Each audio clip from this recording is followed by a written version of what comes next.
December 13, 2026, ayan, Saturday. Pagkahatid ko kay Kate ng order niya, ayan naman, papark ako, tapos yung umatras, bigla niya akong inatrasan.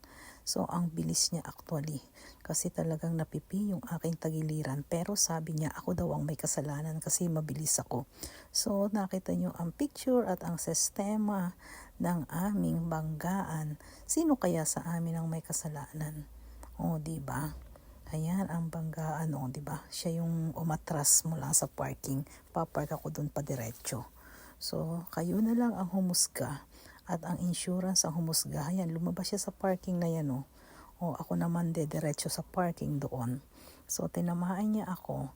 So, sino kaya sa amin ang may kasalanan? Tingnan niyo, oh. Sino kaya ang mananagot sa amin dalawa?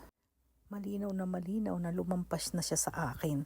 Sa second door na siya tumama hindi naman dun sa pinto ko mismo. Ayun buti nga dun na sa may second door na sa passenger door siya tumama. Nahit niya ako. So pero siya pa ang may ganang magalit.